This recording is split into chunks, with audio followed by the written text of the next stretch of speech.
No niin vaan, lapsokaiset ja muut paskiaiset. Tänään Cooking for Dummies versiossa on kanaa ja riisiä. Helvetin helppo resepti. Kattokaas, tässä on aineet. Noin 0,5 litraa vettä.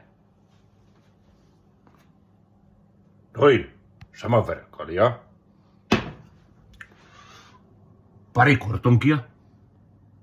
Suola, pippuri, kurri, uunivuoka, mihin laitetaan sitten vähän voita. Riisi. No mulla on nyt kanafondi, mutta kanaliemikuutio myös käy. Vähän kookosmaitoa. Ihan ok, ei maistu kookokselta.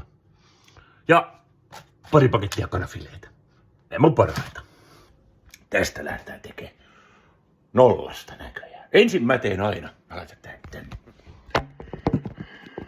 Noin. Pysyisikö se tuossa? Ensin otetaan tietysti vähän olutta. Maustetaan ensin kana.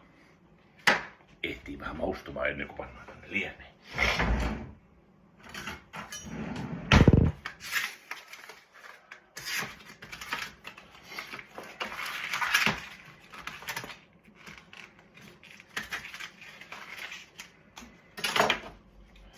Tässä voi käyttää ensimmäisen kortonkin.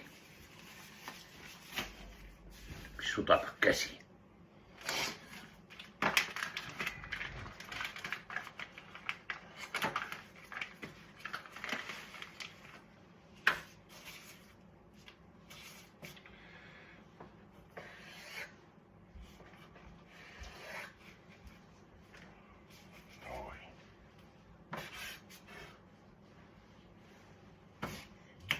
Videokuvaus meneillään. Ja.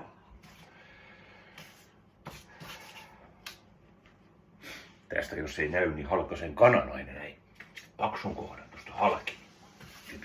Kypsyy paremmin ja menee mausteet paremmin sisään. Vaikka noin, mä oon niin tarkkaan.